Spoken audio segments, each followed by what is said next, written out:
Assalamualaikum warahmatullahi wabarakatuh. Kembali kita lanjutkan pembahasan kita mengenai fungsi boolean. Jadi kali ini kita akan membahas representasi dari fungsi boolean. Nah, target kita dalam topik representasi fungsi boolean adalah yang pertama ya, bagaimana menemukan ekspresi boolean yang sesuai jika diberikan sebuah fungsi boolean. Jadi kalau kita diberikan fungsi boolean, ekspresi booleannya seperti apa? Kemudian yang kedua, bagaimana membuat ekspresi boolean dengan jumlah operator yang tunggal, tetapi bisa merepresentasikan fungsi boolean secara keseluruhan. Artinya kita menyederhanakan ekspresi boolean tadi. Oke. Nah, sebelumnya kita pahami dulu beberapa istilah dalam fungsi boolean. Adalah literal, min-term, dan max-term. Pertama kita lihat literal. Literal adalah setiap variabel boolean atau komplemennya. Ya, jadi setiap variabel boolean atau komplemennya kita sebut sebagai literal. Contoh, fungsi boolean h x y z sama dengan x kali y kali negasi z terdiri dari 3 literal, yaitu x, y, dan negasi z. Ya. X, y, dan negasi z, ya, variabel boolean dan komplemennya. Nah, setiap suku diistilahkan sebagai term. Ya.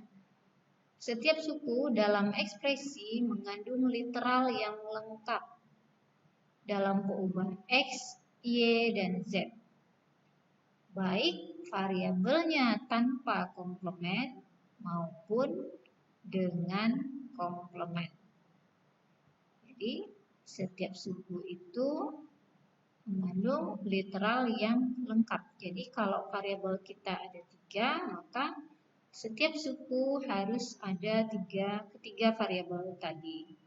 Apakah dia ada komplement atau tidak jadi masalah ya. Yang penting x, y, z-nya dalam satu suku itu ada. Kemudian istilah berikutnya adalah min-term. Ya.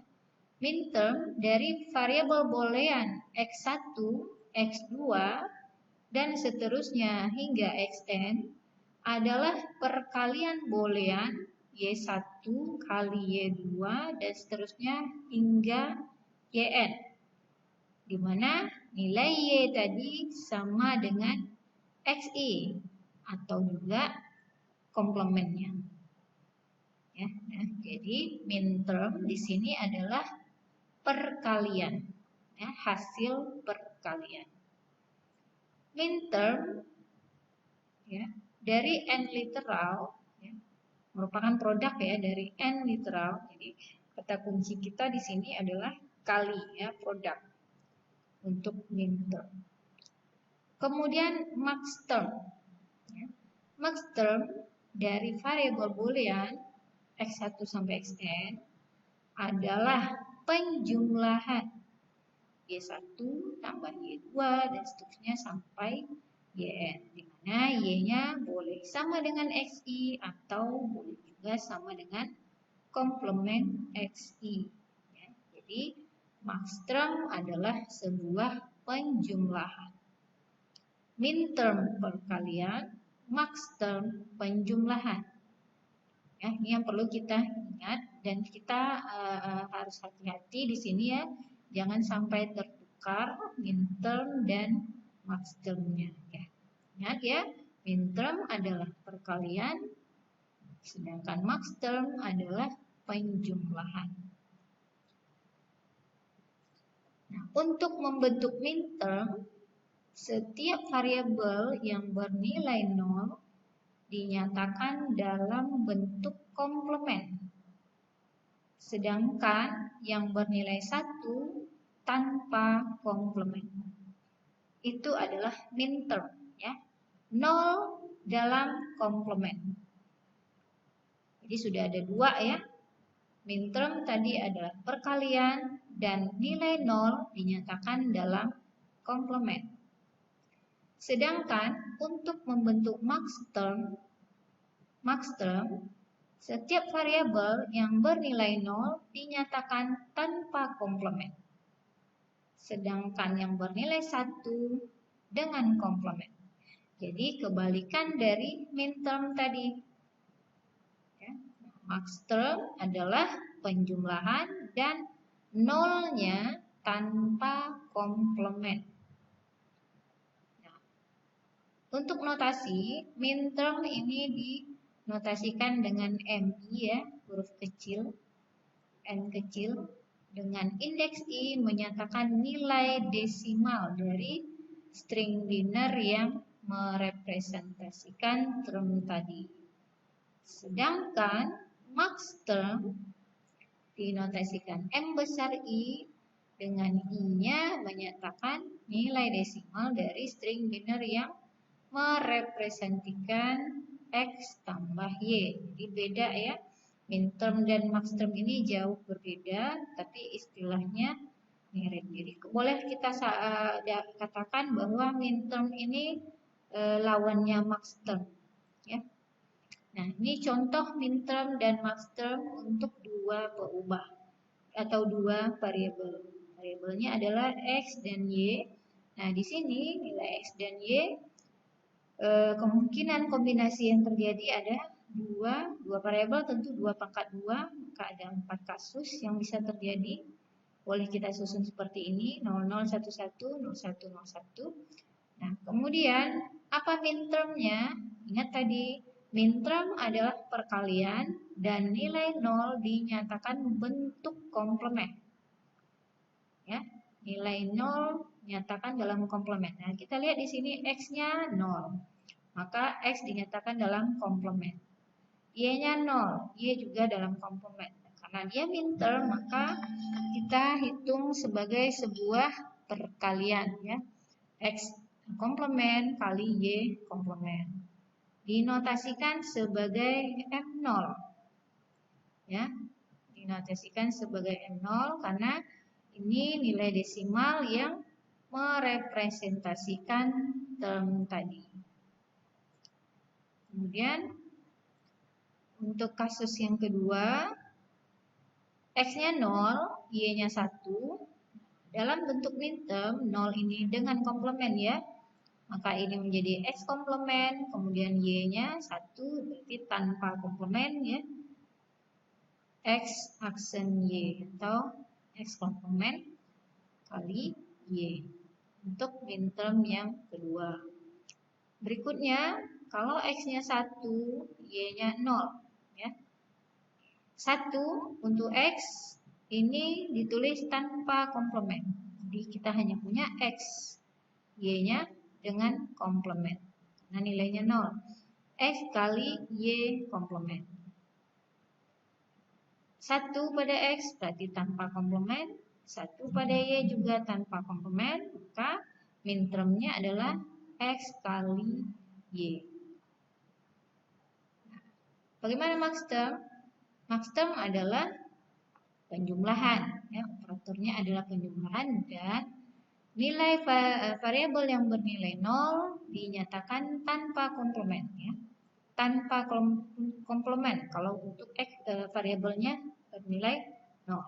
Kita lihat X-nya 0. 0 di sini artinya tanpa komplement X-nya, Y-nya juga tanpa komplement. Maka maxtermnya adalah jumlahan dari X dan Y tadi. Ya, X tambah Y untuk maxtermnya. Dan di sini ini tanpa komplement X-nya. Nah, di sini ada 1, Y-nya 1 berarti ini dengan komplement. Maka jadi X tambah Y komplement ya. Maxtermnya adalah X tambah Y komplement. Di sini X komplement tambah Y. X komplement tambah Y. Terakhir, ini adalah X komplement tambah Y komplement. X komplement tambah Y komplement. Oke, nah ini cara kita menuliskan min term dan max term untuk dua variabel. Nah, bagaimana jika tiga variabel? Caranya sama ya. Yang perlu kita ingat adalah untuk membentuk min term atau hasil perkalian, nilai 0 harus dinyatakan dengan komplement. Sedangkan nilai 1 tanpa komplement. Jadi di sini dengan komplement ketiganya dalam bentuk perkalian. Dengan komplementnya X dan Y aja, Z-nya tanpa komplement dalam perkalian.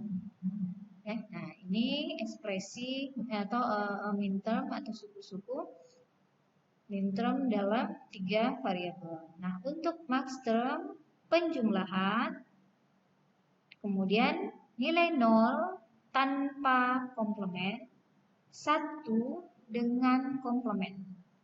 Ini kita lihat 0, 0, 0, maka max termnya adalah X tambah Y tambah Z. Ya, karena semuanya nilai 0 ya, tanpa komplement. 0, 0, 1, 1 di Z. Artinya 1 ditulis, Z ditulis dengan komplement. Jadi di sini adalah X tambah Y tambah Z komplement. Ya, di sini untuk max term. Ya, berikutnya ya cara yang sama sehingga kita dapat max term untuk kasus ke-8. Berikutnya, contoh temukan min term yang bernilai 1 jika X1 sama dengan X3 sama dengan 0 dan X2 sama dengan 4 sama dengan X5 sama dengan 1 selain itu bernilai 0. Ya. Jadi min termnya di sini akan bernilai 1 jika variabelnya diketahui ya X1 sampai X5 sekian. Nah, bagaimana menentukannya? Jawab, min term yang sesuai adalah ini. Dari mana mendapatkan ini? Mari kita lihat. Ya, kita punya min term. Min term tadi, definisi min term ya adalah sebuah perkalian. Jadi,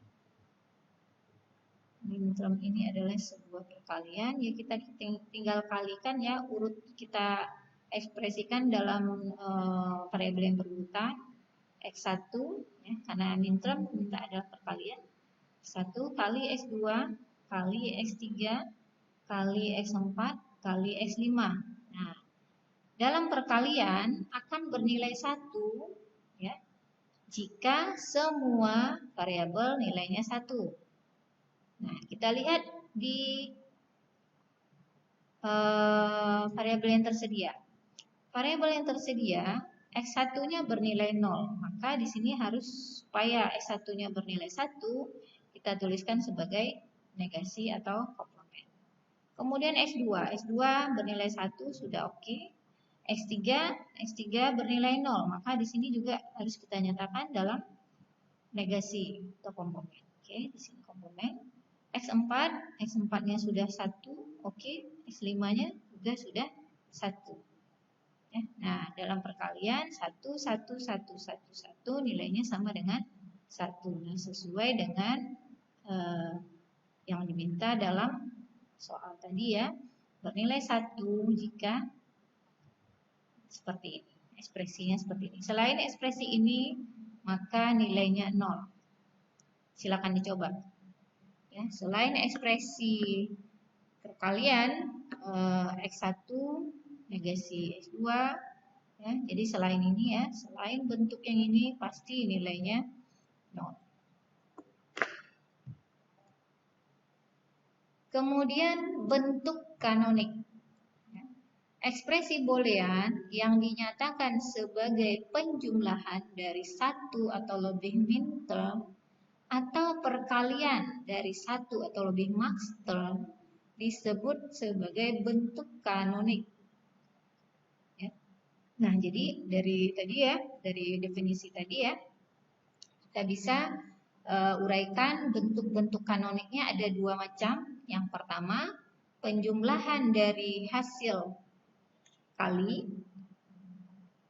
Ya. Penjumlahan dari hasil kali atau sum of product ada buku juga menyingkatnya menjadi SOP. Nah, ini disebut juga sebagai disjunctive normal form. Ya, disjunctive normal form. Contohnya apa? Ya, penjumlahan hasil kali. Contohnya fungsi f dengan variabel x, y, z ditulis dalam ekspresi boolean seperti ini. Komplement x kali y, komplement kali z. Ini satu term. Dengan literal yang lengkap ya, literalnya x, y, z, literalnya di sini komplement x, komplement y, dan z. Tiga literal yang lengkap, baik itu ada komplement maupun tidak ada komplement. Kemudian term berikutnya ditambah dengan perkalian berikutnya, x kali komplement y kali komplement z. Tambah term berikutnya x kali komplement y kali y kali z. Ini adalah penjumlahan dari hasil kali. Ya, hasil kali pertama tambah hasil kali kedua tambah hasil kali ketiga. Sum of product. Yang kedua adalah perkalian dari hasil jumlah. Ya, istilahnya berkebalikan ya, tapi perlu perhatian jangan sampai ketukar. Ya, sum of product dengan product of sum. Ya, kata-katanya sama. Karena diletakkan di posisi yang berbeda, definisinya jadi berbeda. Ya, product of sum apa? Disebut juga conjunctive normal form. Contohnya fungsi G dengan variabel X, Y, Z. Kemudian literalnya adalah X tambah Y tambah Z. Ini satu term. Ya, ini adalah max term ya. Ini max term karena penjumlahan. Kemudian kali dengan X tambah komplement Y tambah Z. Ini term berikutnya juga max term. Nah, di sini kali lagi dengan X tambah komplement Y tambah komplement Z. Kali lagi X komplement X tambah Y tambah komplement Z. Kali komplement X tambah komplement Y tambah Z. Jadi ini bentuk dari perkalian hasil jumlah. Artinya kita jumlahkan dulu, baru kita hitung perkaliannya. Kerjakan dulu yang dalam kurungnya ya. Itu kalau bahasa umumnya. Kerjakan dulu yang dalam kurung. Nah, ini jadi ada dua bentuk kanonik yaitu sum of product dan product of sum. Nah, kemudian contoh ya, di sini bagaimana mengekspansi sum of product. Ya, bagaimana mengekspansi sum of product. Artinya, bagaimana kita menentukan fungsi dalam bentuk sum of product. Jika kita diberikan fungsi boolean f dan g misalnya. Contoh di sini temukan ekspresi boolean yang merepresentasikan fungsi boolean f, x, y, z dan g, x, y, z seperti pada tabel. Jadi di sini diberikan fungsi boolean seperti dalam tabel. Kita diminta untuk menentukan ekspresi booleannya. Ya, ekspresi booleannya bisa dalam bentuk yang diminta di sini adalah sum of product ya, sum of product. Oke, nah, kita lihat bagaimana cara menyelesaikannya. Yang pertama di satu fungsi f dulu ya kita selesaikan. Pada fungsi f, ekspresi yang diperlukan adalah bernilai 1 ya. Jika x sama dengan z sama dengan 1 dan y-nya 0. Ya. Nah, ini dari mana? Ya, dari hasil f. Jadi kita lihat kolom f, kita lihat di sini nilainya adalah 0, 0, 1. Nah, di sini ada 1, ada satu nilai ya yang bernilai satu kasus yang bernilai 1 terjadi jika x-nya 1, y-nya 0, z-nya 1. Ya. Ini maksudnya ekspresi yang diperlukan jika x dan z-nya 1, y-nya 0. Ini ya di sini. Oke. Boleh kita tandai. 1 ini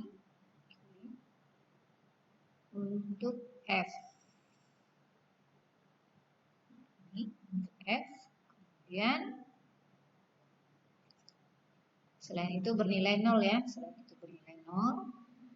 Ekspresi ini bisa dibentuk dari perkalian, ya, min term. Ya. Perkalian apa? Min termnya adalah, nah, kita lihat min term tadi, kalau dia bernilai 0 maka ditulis dengan komplement. Maka min termnya atau perkaliannya adalah 1 kali 0 kali 1 ya. Dalam bentuk min term adalah X kali komplement Y kali Z. Ya, akan bernilai 1. Dan sisanya 0. Ya, dan sisanya 0.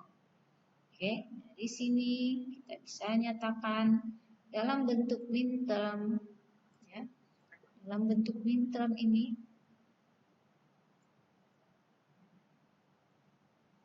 dalam bentuk min term ini adalah X kali Y komplement kali Z. Ini perkalian ya. Sum of produknya X kali negasi Y kali Z. Oke, selesai untuk fungsi F. Sisanya 0. Ya, sisanya 0. Oke, ini bisa kita buktikan kenapa nilai 0 ya. Jadi di sini kalau misalnya ini 1, untuk menunjukkan ini bernilai 0, kita tinggal masukkan 1 kali Y komplement berarti 0. Ya, Y komplementnya 0, 1 kali 0 kali 1. Ya, 1 kali 0 kali 1 nilainya pasti 0. Oke. Di 110 juga kita bisa tunjukkan bahwa term ini benar. X-nya 1, Y komplement berarti 0. 1 kali 0 kali 0 nilainya 0. Pasti ini benar. Selesai untuk F. Kita lanjut. Yang kedua pada fungsi G. Pada fungsi G kita lihat pada kolom G. Pada kolom G dibutuhkan ekspresi yang bernilai 1 jika, ya. Nah, kita lihat kenapa sih yang kita ambil yang bernilai 1, kenapa enggak 0? Kita lihat yang paling sedikit. Yang paling sedikit, ya. Di sini yang paling sedikit adalah angka 1 ini. Di sini 1 dan di sini. Nah, kapan ini terjadi? Jika X-nya, Y-nya 1 dan Z-nya 0 atau X, Z-nya 0, Y-nya 1. Jadi dua kemungkinan untuk fungsi G. Ya, dua kemungkinan untuk fungsi G. Bagaimana cara membentuk ekspresi booleannya? Nah, karena kita punya dua kemungkinan, maka kita juga bisa mengambil dengan dua bentuk sum of product.